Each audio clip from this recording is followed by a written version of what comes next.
Film ini diawali dengan diperlihatkannya Frank Martin, seorang pengemudi bayaran profesional. Kemudian saat alarm jamnya berbunyi, Frank Martin segera memacu mobilnya dengan kecepatan tinggi. Tak lama kemudian, 4 perampok pun muncul dan memaksa masuk ke dalam mobilnya. Di sini mereka sepakat bahwa hanya 3 orang yang boleh masuk, karena Frank telah mempertimbangkan kecepatan dan berat mobilnya untuk menghindari kejaran polisi. Meskipun perampok-perampok itu mengancam dengan senjata pistol, Frank tetap tenang hingga akhirnya terpaksa menembak salah satu rekannya. Kemudian dalam sekejap Frank pun membawa para perampok kabur menghindari kejaran polisi. Di sini terlihat skill mengemudi Frank yang sangat mengesankan. Bahkan saat mereka terpojok dalam situasi sulit, Frank pun mampu meloloskan diri.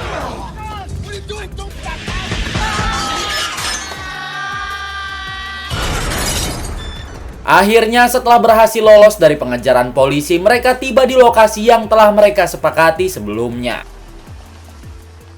Namun di sana pihak yang mereka bantu meminta mereka untuk kembali mengantar keluar kota. Frank yang bergegas memegang kesepakatan awal menolak tawaran pekerjaan tambahan yang dapat mengungkapkan identitas mereka. Frank dengan cepat mengganti plat mobilnya untuk memastikan jejak mereka tidak akan terlacak.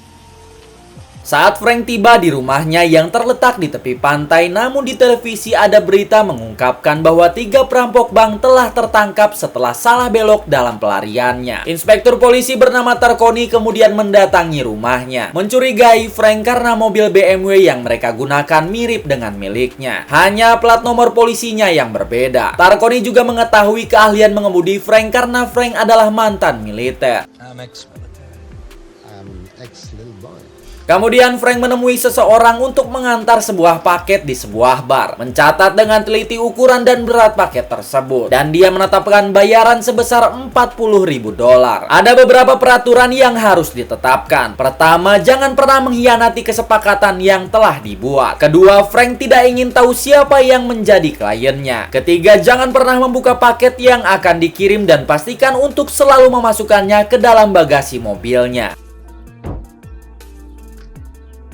Saat Frank sedang dalam perjalanan, tiba-tiba mobilnya mengalami masalah ban yang bocor. Di tengah situasi yang tidak terduga ini, Frank teringat peraturan nomor 3 dan fokus untuk mengganti ban. Setelah beberapa saat berhenti, Frank memutuskan untuk beristirahat sejenak dan membeli minuman. Namun, pada saat Frank membuka bagasi mobilnya, ternyata paket tersebut berisi seorang wanita yang bernama Lai Kwai. Frank memberinya minum, kemudian dengan hati-hati menutup kembali bagasi mobilnya dan melanjutkan perjalanan.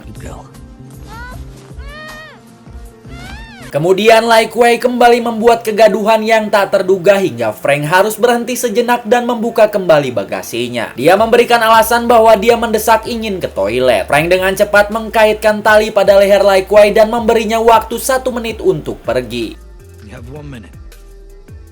Namun Frank mencurigai bahwa dia tidak kembali. Pada saat itu Frank memutuskan untuk mengecek keadaan Lai Kwai. Ternyata ia berhasil melarikan diri. Frank sendiri mencoba mengejar untuk menangkapnya, dan untungnya dia berhasil menangkapnya kembali. Saat kembali ke atas, 2 orang polisi memergokinya. Pada saat itu Frank tidak butuh waktu lama untuk melumpuhkan 2 polisi yang mengejarnya.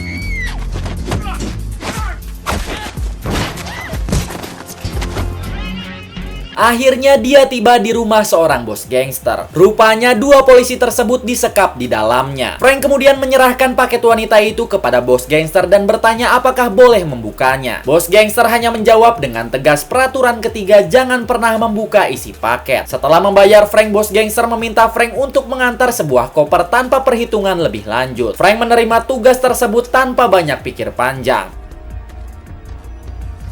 Namun dalam perjalanan kembali, Frank memutuskan untuk membeli 2 botol minuman kepada 2 polisi yang telah dia lumpuhkan. Tiba-tiba terdengar ledakan mengerikan dari dalam koper yang diberikan oleh bos gangster. Frank yakin ledakan itu berasal dari koper tersebut, dan tanpa ragu Frank pun kembali ke markas gangster tadi.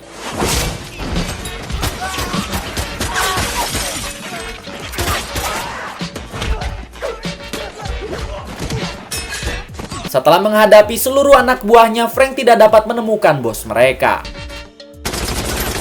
Dengan cepat dia merampas salah satu mobil milik mereka dan mengerem mendadak saat menemukan Lai Kuei bersembunyi di jok belakang.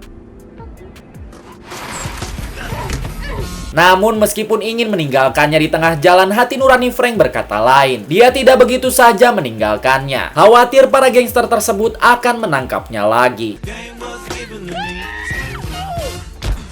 Frank akhirnya memutuskan untuk kembali ke rumahnya. Sesampainya di rumah, Frank memutuskan untuk memasak makanan. Setelah melepaskan perban pada mulut Lai Kuei, Frank dengan tegas menanyakan nama dan identitasnya. My name is Lai. Dengan prinsipnya yang kuat untuk tidak berlama-lama, Frank kemudian pergi tidur. Where are you going? To bed. Sementara itu, Lai Kuei mencoba melihat-lihat isi rumah Frank dan tanpa diduga Lai Kuei menemukan baju militer dan bintang penghargaan dalam sebuah kotak. Dengan senyum di wajahnya, Lai Kuei pun akhirnya tidur pulas. Sementara itu, si bos gangster memutuskan untuk menjenguk salah satu anak buahnya yang selamat di rumah sakit. Saat dia tiba di sana, rasa terkejutnya menyelimuti dirinya ketika dia mendengar bahwa pelaku serangan itu adalah si kurir yang telah dianggap mati akibat ledakan bom yang ada di dalam koper itu. Dalam ketakutan dan kemarahan, si bos gangster tidak ragu untuk langsung mengakhiri nyawa anak buahnya yang selamat ini.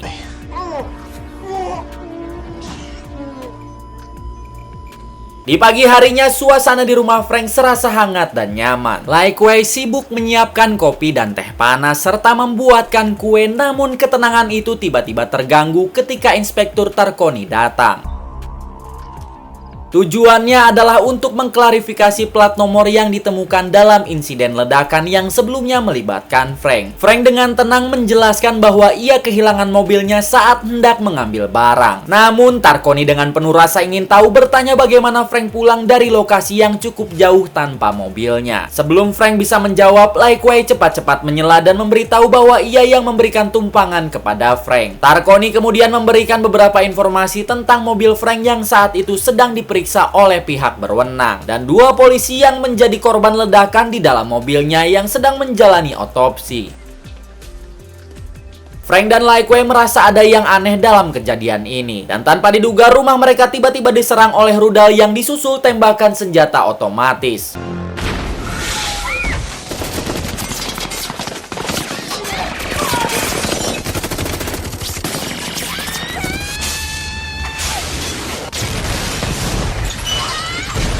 Terjebak di dalam rumah itu, mereka tidak menyadari bahwa Frank telah mengantisipasi situasi ini dengan cerdas. Dia telah merancang rumahnya dengan teliti, termasuk memasukkan kolam yang terhubung dengan laut dan menyelipkan peralatan penyelaman di dalamnya. Berkat persiapan cermatnya, mereka berhasil mencapai rumah kedua Frank.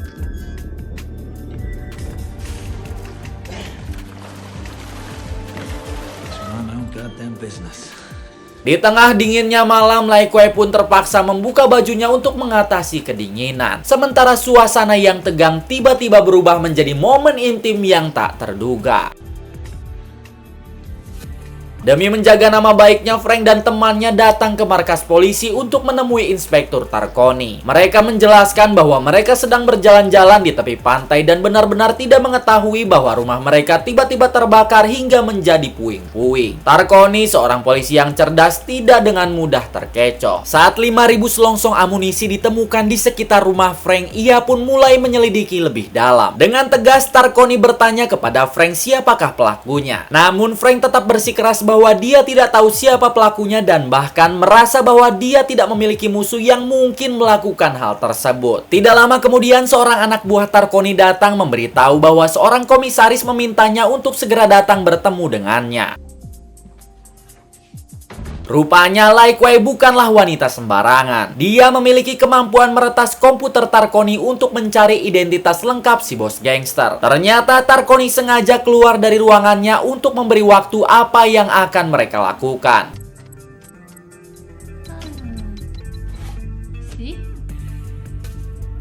Frank dan Lai Kuai kembali pulang setelah mendapatkan informasi tersebut. Lai Kuai kemudian menaiki taksi dan mengajak Frank ke markas gangster itu. Awalnya Frank menolak karena dia hanya ingin menghilang, terlebih lagi si gangster itu telah menganggapnya tewas dan itu sangat baik baginya. Namun fakta mengejutkan diungkapkan oleh Lai Kuai. Orang-orang yang sekarang sedang disekap di dalam kontainer termasuk ayah dan adik-adiknya. Mereka akan diperjualbelikan di negara ini. My father, my sisters. Kembali ke ruangannya, Tarkoni mendapatkan petunjuk dari komputernya. Ketika si bos gangster itu kembali ke kantornya, Frank segera menodongnya sementara anggota timnya mencari data mengenai nomor kontainer yang membawa 400 orang yang akan diperjualbelikan. Tak lama kemudian fakta lain terungkap bahwa ternyata ayah Lai Kuai adalah seorang mafia yang bekerja sama dengan si bos gangster ini. Disinilah Frank merasa telah dibohongi oleh Lai Kuai. Namun situasinya menjadi semakin tidak jelas ketika Lai Kuai menodong ayahnya sendiri. Hingga akhirnya Lai dibawa oleh ayahnya dan pingsan setelah dipukul oleh anak buah si bos gangster. Inspektur Tarkoni yang tengah menyelidiki kasusnya dengan tekun akhirnya tiba di tempat tersebut. Frank yang pingsan pun dibawa ke sel dan dengan wajah serius, Inspektur Tarkoni meminta mereka semua untuk memberikan laporan di kantornya. Ketika Frank akhirnya terbangun setelah beberapa saat berada di dalam sel, dia segera berbicara dengan Tarkoni mengenai Mr. Kuai yang merupakan ayah dari Lai. Ternyata adalah ketua sebuah perhimpunan pengusaha internasional yang memiliki keterlibatan dalam rencana perdagangan manusia yang mengerikan. Frank memohon bantuan Tarkoni untuk membebaskan 400 orang yang akan dijual dari Asia ke Meksiko. Tidak ada pilihan lain, Frank pun berpura-pura menyandra Tarkoni untuk memulai perlawanan mereka melawan perdagangan manusia yang keji ini. Sampai pada akhirnya di sebuah pelabuhan, Frank naik ke kapalnya. Ia menolak pistol yang ditawarkan oleh Tarkoni sebab ia sudah membawa persenjataan yang jauh lebih baik.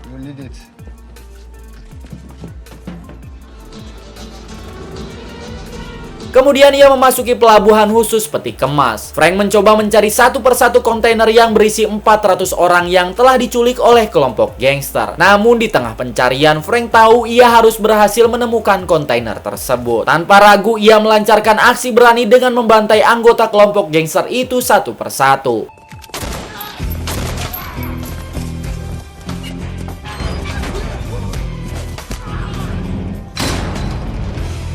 Frank berusaha mengejar dua kontainer yang akan berangkat menuju Meksiko.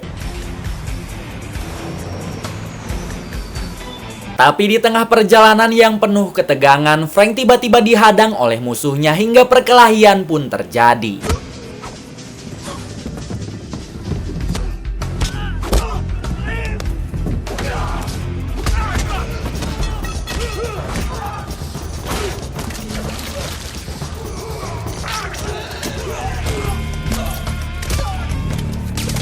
Frank akhirnya melompat ke dalam air untuk menyelamatkan diri dan setelah itu Frank tak kenal lelah dalam pengejarannya.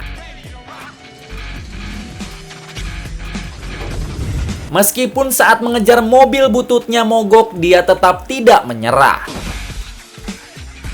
Dia memaksa seorang petani yang memiliki pesawat capung untuk membawanya ke tempat yang diperlukan. Setelah berhasil menemukan kontainer yang dicarinya, Frank tidak ragu untuk melompat dari pesawat menggunakan parasut dan mengambil alih satu truk yang membawa kontainer tersebut.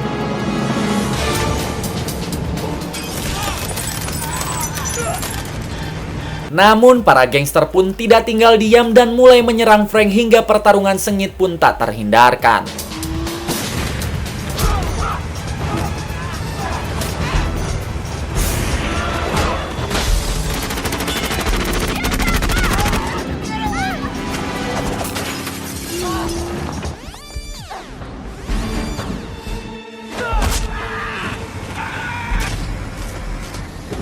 Pada saat Frank memarkirkan kontainernya, Mr. Kuai datang menodongnya dan juga memerintahkan anak buahnya untuk menjaga Lai.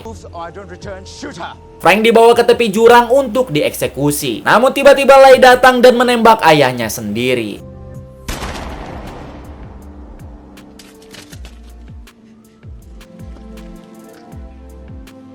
Kemudian singkat cerita kontainer pun dibuka. Di dalamnya berisi ratusan orang yang akhirnya berhasil diselamatkan sebelum mencapai perbatasan Meksiko. Kemudian film pun tamat. Terima kasih buat semua yang telah menonton video ini sampai akhir. Sehat semua dan bahagia selalu untuk kalian semua. Semoga panjang umur. Jangan lupa saksikan terus RN Movie.